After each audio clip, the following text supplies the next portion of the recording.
Hey, Coach, Happy New Year. Wanted to ask you about Cody Parkey and the missed kicks the last couple of weeks. Have you found a common denominator there? Is it a mechanical footwork type thing? Just your observations from that. Honestly, the last couple have been completely different. One he pushed right, one he pulled left. We've talked about it. He's worked on it. He's working on it again today. It is frustrating for him as well as for our football team. He knows he's got to make those kicks, and he needs to make them down the stretch to help us obviously win this game and hopefully keep going. And with these delays that you guys have been going through, because of the virus protocols and whatnot, just what impact has that had on your unit and on your preparation? It's not anything that we haven't faced before. If you guys remember the Jacksonville week, I think we only practiced on Friday, special teams wise, and went out and had one of our better games because guys can always, go back to their techniques, go back to what's made them successful in the past, what's made us successful in the past. We have to keep our scheme simple. We got to go out and play fast. We know this team. We've studied this team. These guys have had now extra time to watch some tape on their own. I've given them cut-ups to watch. I've talked about the direction that we need to go in terms of how we need to attack the Pittsburgh Steelers. And so it's not anything that we haven't faced before that other teams haven't faced. So there's no excuses. We're going to press on and go out and help our team win. Thank you, Daryl. Mary Kay Cabot, you're up. Yeah, Coach, can you address how Kevin Stefanski has handled just all the turmoil and the craziness of this season? Not just this week, not just what you guys had to deal with leading into that Jets game, but just kind of this whole unprecedented season, especially for a first-time head coach. Yeah, he's done a great job. I think Kevin and Andrew have done a great job. And the best thing about it is those two work so well together. I think the coaching staff and the personnel staff work extremely well together. We understand the limitations that have been placed upon us this year, like other teams, in terms of the roster and bringing guys in and out and that sort of thing. But I think both men have done such a good job as leaders in their respective positions. And the other thing is, I think we have a good coaching staff. We have guys that we don't have any egos. We got a bunch of guys that are willing to learn and take direction and contribute in any way that we can and do our job at a high level. I think it goes hand in hand. Those two guys are working hand in hand together, and us working with the entire personnel staff and as coaches too. Like, this week when we're going to have limitations on who we can use on special teams and, who are the guys that are starting at linebacker or safety or corner or tight end or whatever the case may be. At the end of the day, we all have to work together to help our football team win a game. And that's the primary goal, obviously. Thank you. Mm-hmm. Thank you, Mary Kay. Jeff Shadell, you're up. Hey, Priefer, I have a couple of questions about Cody Parkey too.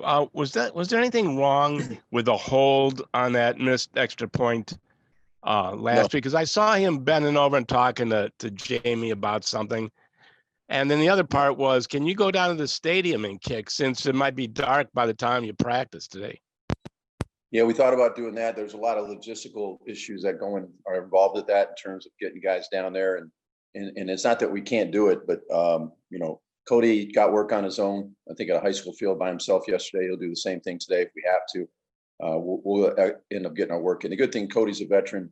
Charlie's a veteran. Jamie will find a field and he'll just go bombs away. And it's like recess for Jamie. He's, get him out of the house, get him out of this condo or apartment, wherever he lives. He's, like a 5-year-old kid going out for recess, which is great.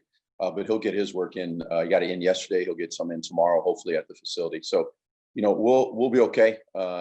In terms of him bending over, I think he's bending over in frustration more than anything. The hold was fine. Snap and hold were outstanding. Protection actually good on that one as well. Thank you, Jeff. Nate Ulrich has our next question. Hey, Mike, if Cody's misses were completely different, do you think that's more or less likely that it's a mental thing? And if it's a mental thing, how do you help him through that?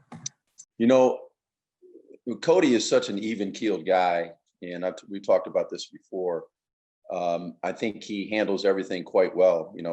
Typically he won't miss 2 in a row, not even in practice. So I think he'll bounce back this week. He knows how important he is to the success of this football team, and I'm not into predictions, but I feel real good about him going out and performing well on Sunday. Thank you, Nate. Scott Petrick, we'll go to you. Hey, Mike, what goes into the decision to having Jamie try that long one on Sunday? Well, we're in a situation we talked about it all year, Kevin and I, and when that right situation would come up. And I think a 61-yarder in December would be very difficult for Cody to make, and Jamie's obviously has a much stronger leg. So we felt like, that was the right time to do it. We knew we were going to have to cover once they put Perez back. I mean, they weren't totally prepared. They only had 9 on the field, and our guys that went out there and did a good job, and he just didn't get a good piece of the ball. He had hit with me on the sticks before the game, and right before, we're actually in pregame, and then right before the game we went out before the team came out, and he hit a couple 55-yarders with plenty to spare. So I figured in both directions actually. So we really felt good about that opportunity. It's just he didn't hit the ball well enough.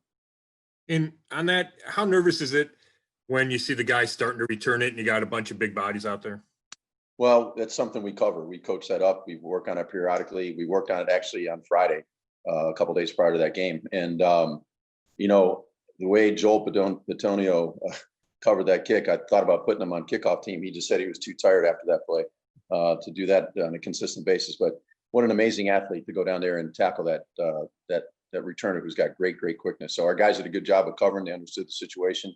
Charlie reminded him when he went on the field, and they did what they were coached to do. But hopefully, if we get that opportunity again, we got to hit a much better ball. Thanks. Thank you, Scott. Tony Grossi, we'll go to you. Hey, Mike, looks like the team will be without at least 2 linebackers and 2 safeties, which means the reserves play on defense. And how does that impact your part of the team, the special teams? Well, that's a good question. That's things, it was funny on Saturday before we left to go to back to New York, about 5:00, Doug Coleman and I were scrambling because we had just found out all those receivers weren't going to make the trip. So we were joking that our depth chart looked like a preseason game number 4 depth chart where it's got red pen all over it because you got all the changes and guys in and out. And so I thought the guys stepped up that had not practiced in a lot of areas. The guys stepped up, did a nice job on Sunday and played hard. We did have some success on teams, but this week we'll have hopefully a little bit more heads up here, and it's for us it's playoff time. And I think some of our players have already said it. This is a playoff game, and it gets us in, and whatever we need to do, next man up, or if it means Takataki's playing a lot on defense and special teams, if Tay Davis is playing a lot on defense and special teams, Elijah Lee as well, they got to step up and go play. And I think they understand that, and they've got great attitudes about it, and I think they're ready for the challenge. Okay, thank you. Mm-hmm. Thank you, Tony. Mary Kay Cabot, you have our next question. Can you talk about Sheldon Richardson, getting his hands on some kicks there, and how much that's meant to you guys? Well, those were huge plays. They kept us in the game on Sunday. Sheldon and I have been together now. It's our 3rd year. One year in Minnesota. It's our 2nd year in Cleveland together. And he has come close. And I'm not kidding you guys. It come close at least 30 times. And he had never blocked one before. And those were his first 2 blocks. And it meant a lot to him. It meant a lot to our football team. He plays with great effort. He's always given effort on that unit since I've coached him. And, I'm real proud of him and what he brings to the table. And really, on the first one he blocked, Miles could have blocked it. The second one, Tavier could have blocked it. Vincent Taylor could have blocked it. We had a lot of guys getting in there. And so I'm proud of the effort of that unit, and that kept us in the game. And hopefully we can keep that going down the stretch. Thank you. Yes, ma'am. Thank you, Mary Kay. Dan Lobby, go to you. Yeah, Coach, I wanted to ask you, J.C. Treader wrote today, as kind of his role as NFLPA president, that this offseason maybe showed that the offseason program isn't as necessary as we kind of all thought. Would you be open to changes in that program, even if it's not just completely getting rid of it? Would you be open to changes in kind of how things are done? I think that's a great question. I think it's going to change. I think this offseason proved that there are changes that we can live with.